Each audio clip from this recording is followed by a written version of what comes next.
આજે જે રીતે અમારા કાર્યકર્તાઓની અટકાયત કરી હતી એટલે મામલે અમે રજૂઆત કરવા આવ્યા હતા અને પોલીસને એવું લાગ્યું કે ભાઈ આ રજૂઆત યોગ્ય નથી, વિડીયો બનાવો છો, એટલે એમણે અમારી અટકાયત કરી હતી, ધરપકડ કરી હતી.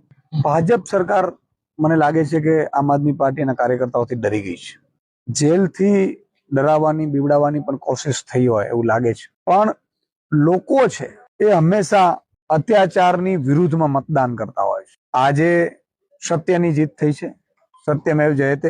અમારા બધા કાર્યકર્તાઓ અડીખમ હતા. અમને ક્યારે જામીન મળશે કે ક્યારે છૂટશું અમને ખબર નહોતી અને સ્વાભાવિકપણે કે પોલીસ છે એની કાર્યવાહી એની રીતે કરતી હોય, પણ એટલું ચોક્કસ છે આવું અત્યાચાર પ્રજા ક્યારે સહન નહીં કરે.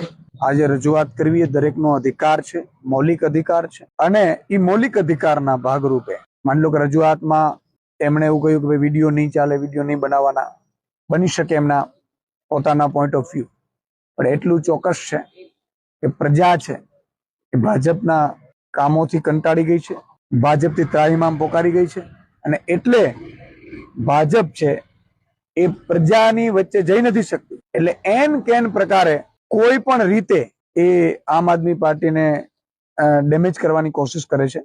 પણ અમારા બધા કાર્યકર્તાઓ મજબૂત રહ્યા છે. અમને એવું હતું કે ભાઈ મહિનો રાખશે, 1.5 મહિનો રાખશે, 5 દિવસ રાખશે કે કાલે છૂટી જશે.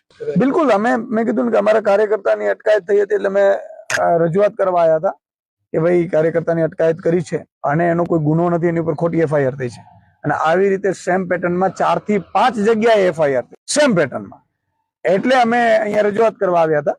એ અમારો મુદ્દો હતો. પોલીસનો વ્યવહાર કેવો છે તમારી સાથે? જો પોલીસ છે હંમેશા મને એવું લાગે છે કે ચીઠીની ચાકર હોય છે. પોલીસ ઘણી વખત એવું થતું હતું કે ભાઈ જવા દેશું, પછી એમ કે ના તમને પાસે ધરપકડ કરવાની છે, અટકાયત કરવાની છે, અટક કરવાની છે, એની કાર્યવાહી કરતી હોય છે. એનો અમને વાંધો પણ નથી. અમે જેલ કે એના અત્યાચારથી અમે ડરવાના નથી.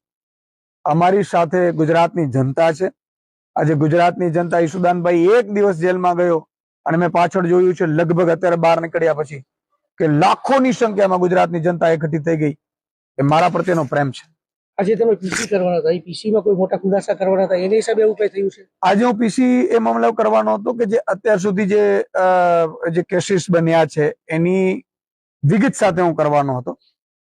બની શકે કારણ કોઈ પણ હોઈ શકે, જરૂર નથી કે એ જ કારણ હોઈ શકે, પણ અમે કહીએ છીએ ને કે ભાઈ અમે ગુજરાતની જનતાનો અવાજ બનવાની કોશિશ કરીએ છીએ. અમે ગુજરાતની જનતા માટે લડીએ છીએ અને લડતા રહે.